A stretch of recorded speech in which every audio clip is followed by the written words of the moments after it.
Ya, Assalamualaikum warahmatullahi wabarakatuh. Kami dari kelompok komputasi statistik ingin menjelaskan codingan berikut. Yang pertama di sini ada dengan saya Jian Putriani dengan NIM 12 14 51 61. Di sini ada integrasi sebagai ekspektasi. Di sini yang dilakukan itu kita menghitung rata-rata ekspektasi dari fungsi fx, x2 dengan x itu mengikuti distribusi normal standar px-nya. Ini fx ini dihitung untuk setiap nilai x, px-nya itu yaitu peluang x yang diambil dari distribusi normal standar. Yang keduanya itu dikalikan lalu dijumlahkan atau integrasinya itu diintegrasi dari kurang dari tak hingga sampai plus tak hingga untuk mendapatkan ekspektasi. Ekspektasi X2 ini dicetak ke layar. Selanjutnya di sini ada interpolasi linear. Di sini kita mencari nilai antara data yang sudah diketahui menggunakan metode linear. Ini cara kerjanya itu diberikan data titik X dan Y. Selanjutnya fungsi approx itu memprediksi nilai Y saat X sama dengan 2,5 dengan asumsi hubungan antara titik itu linear. Jadi nilai Y pada X itu 2,5. Kalau selanjutnya di sini ada interpolasi polinomial. Di sini menggunakan pendekatan polinomial untuk mencari nilai titik X sama dengan 2,5. Cara kerjanya itu fungsi LM itu membuat model polinomial derajat 3 dari data X dan Y. Fungsi predik itu digunakan untuk memprediksi nilai Y di X sama dengan 2,5 itu. Hasilnya ini nilai interpolasi Y untuk X 2,5 menggunakan polinomial. Sini bedanya interpolasi linear itu lebih sederhana dan hanya cocok untuk sebuah lurus antar titik. Dan interpolasi polinomial lebih fleksibel karena itu menggunakan pertimbangan pola kompleks dalam data. Sekian. Baik, selanjutnya akan dijelaskan oleh saya. Perkenalkan, nama saya Kalisa Zuhra Alia Vanevi. Di sini saya akan menjelaskan bagian aproksimasi Riemann kiri, kanan, dan juga tengah. Baik, untuk fungsi Riemann kiri itu fungsi ini digunakan untuk menghitung aproksimasi integral dengan metode Riemann kiri. Parameter di sini itu f untuk fungsi yang akan diintegrasikan, lalu ada ab menjadi batas bawah dan atas interval integrasi, dan juga ada n untuk jumlah subinterval atau partisi.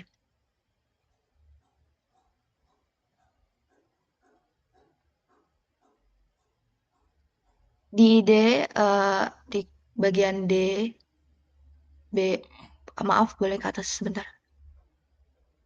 Ya, di bagian D, B, dan B min A itu untuk menghitung panjang subinterval. Untuk sum, itu inisiasi jumlah total hasil integral. Lalu untuk for I in 1, itu untuk loop menghitung integral tiap subinterval. Return untuk kembalikan nilai total sebagai hasil.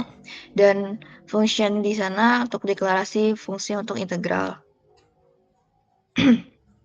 Dengan hasil 0,8194644 0,8 untuk absolute errornya. Kurang dari 1,1 ya. Selanjutnya adalah bagian dari Riemann kanan.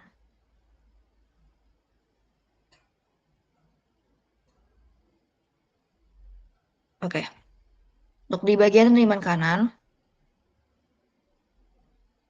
di D, B min A bagi N itu untuk menghitung panjang setiap subinterval, lalu sum untuk inisialisasi total hasil integral, for I in 1 itu untuk loop menghitung nilai integral di setiap subinterval, dan return sum untuk mengembalikan hasil total integral. Dan untuk yang f function, untuk menghitung fungsi integrasi, result Riemann right itu untuk menghitung integral dengan 100 subinterval. Untuk print result Riemann right itu menampilkan hasil aproksimasi dan integrate f 1,5 itu membandingkan setiap hasil eksaknya.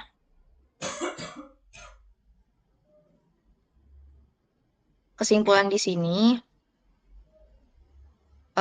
metode Riemann kanan mengambil nilai fungsi di ujung kanan setiap subinterval, dan semakin besar jumlah subinterval n, hasil dari aproksimasi akan semakin mendekati nilai integral eksaknya. Selanjutnya, bagian dari Riemann tengah. Sebentar.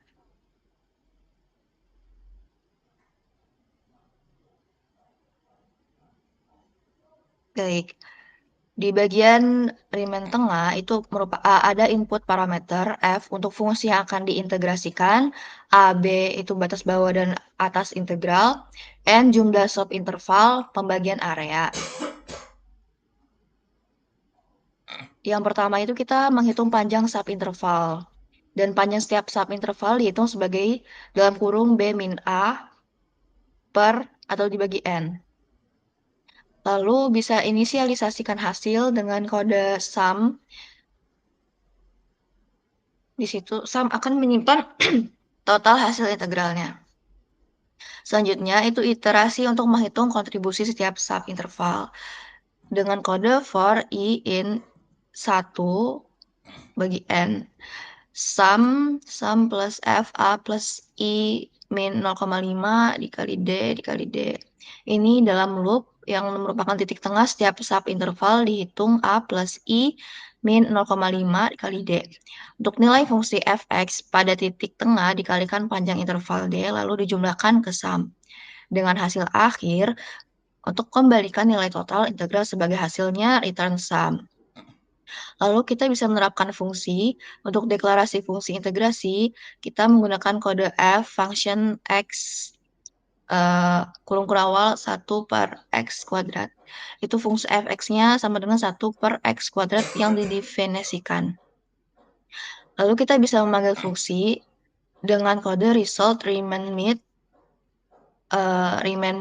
f 1,5, 100. Untuk integral dihitung untuk fx di interval 1,5 dengan 100 subinterval.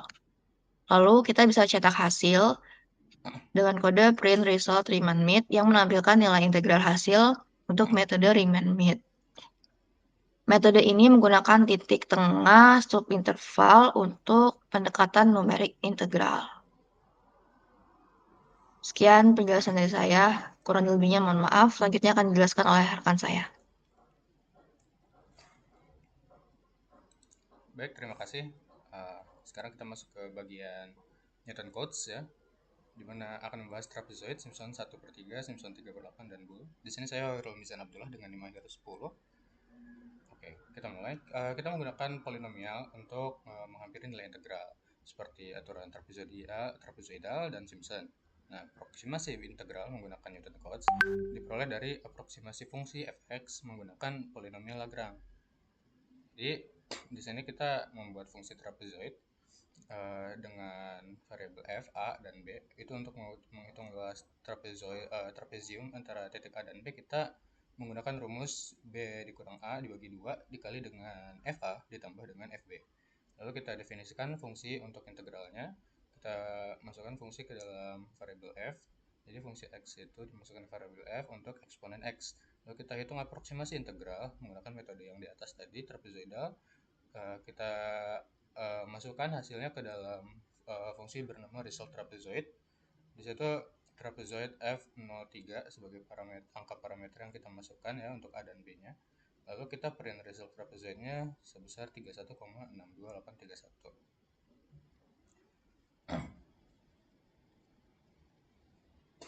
Selanjutnya kita masuk ke penjelasan whole trap ya, atau multi trapezoid. Di sini parameter untuk fungsinya ada f, a, b, dan n. Ini untuk input fungsi f, batas bawahnya a, batas atasnya b, dan jumlah subinterval yang akan kita pakai itu n. Jadi rumusnya kita masukkan ke dalam variabel d, di mana b dikurang a dibagi banyaknya subinterval atau n. Jadi kita ngitung panjang setiap subinterval d sebagai selisih ya dari b dikurang a dibagi n. Terus kita inisialisasi variabel sum dengan nilai fungsi di titik awal a. Jadi fungsi a dimasukkan ke dalam sum. Lalu kita buat fungsi for i in 1 n min 1. Jadi kita ngelakuin loop dari N-1 hingga N-1 untuk ngitung nilai fungsi pada titik partisi.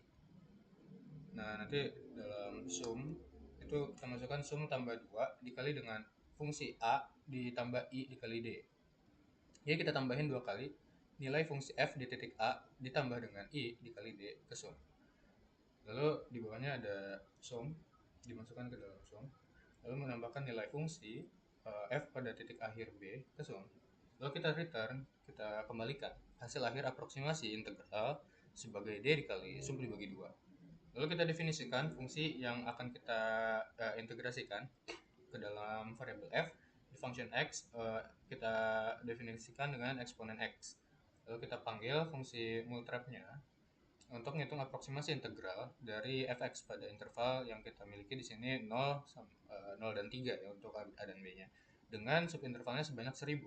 Lalu kita tulis sesuai dengan ketentuan parameternya ya, multrap f a b n, di mana f adalah f, a-nya adalah 0, b-nya adalah 3, dan n banyak subintervalnya adalah 1000.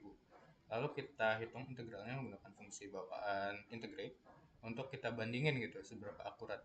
Jadi di sini kalau kita pakai multrap, pakai fungsi multrap ya yang kita tulis, itu kita dapat outputnya sebesar 19,0855.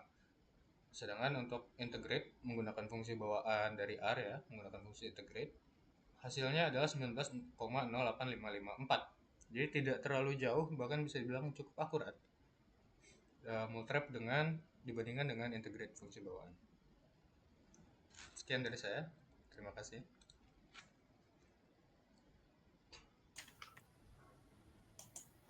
Oke, selanjutnya kita akan masuk ke metode Simpson. Jadi pertama-tama itu kita akan mendefinisikan dulu di mana di sini fungsi Simpson itu kita singkat dengan multisim dengan input fungsi f, batas bawah a, batas atas b, dan jumlah intervalnya sebanyak n. Kemudian kita akan menghitung panjang setiap subinterval dengan rumus b kurang a dibagi n. Kemudian kita akan inisialisasi variabel sum dengan nilai fungsi di titik awal a. Setelah itu akan terjadi looping dari 1 hingga n kurang 1 untuk menghitung nilai fungsi di setiap titik partisi dalam. Kemudian ada fungsi if di mana akan mengecek apakah indeks i ganjil atau apakah indeks benar ganjil atau menggunakan sisa pembagian 2. Kemudian kita akan menambahkan 4 kali nilai fungsi di titik a tambah i kali d ke semua titik ganjil, sedangkan kita akan mendapatkan 2 kali nilai untuk indeks yang genap. Kemudian setelah itu akan ada fungsi sum, di mana nilai fungsi di titik b akhir akan diinjeksi ke nilai sum. Kemudian kita akan menggunakan return untuk mengumpulkan hasil akhir aproksimasi. Nah, kemudian di sini kita akan mendefinisikan fungsi f, di mana f itu adalah function dari fx sama dengan 2 pangkat x. Kemudian kita akan menghitung aproksimasi dari integral tersebut dengan interval 0 sampai 3 dengan 1000 subinterval. Kemudian kita akan menghitungnya di sini yang pertama menggunakan multisim seperti yang saya jelaskan sebelumnya. Kemudian di sini ada juga menggunakan integrate. Kita lihat hasilnya. Untuk multisim dan integrate itu hasilnya di sini sama ya. Cuman untuk integrate dia ada absolute errornya. Oke, kemudian kita akan selanjutnya akan ke metode Romberg. Jadi sama juga pertama-tama itu diinisialisasi Rombergnya. Kemudian kalau pada Romberg kita akan menginisialisasi matriks R, di mana R11 itu menggunakan metode multrap. Kemudian akan terjadi looping untuk menghitung nilai tiap baris. Kemudian kita akan menghitung elemen pertama di setiap baris dengan fungsi multrap yang sebelumnya. Kemudian akan meloop lagi untuk looping kedua untuk menghitung elemen lainnya di baris I. Kemudian kita akan menghitung nilai Romberg berdasarkan nilai-nilai sebelumnya. Bisa dilihat ya. Kemudian kita akan menggunakan return untuk mengambilkan nilai matriks sebagai hasil aproximasi integral. Kemudian di sini kita menggunakan mendefinisikan fungsi x di mana mendefinisikan fungsi f di mana f adalah eksponen dari x. Kemudian di sini kita akan menghitung hasil aproksimasi integralnya menggunakan metode Romberg. Kemudian kita print dan inilah hasilnya. Ini hasilnya menggunakan Romberg dan integrate. Ini bisa dilihat ya hasilnya. Ini sebanyak 5, berarti hasilnya 5 juga. 5 ini. Oke, sekianlah penjelasan modul 8 dari kelompok 2 praktikum Komstat RA. Kami ucapkan terima kasih. Assalamualaikum warahmatullahi wabarakatuh.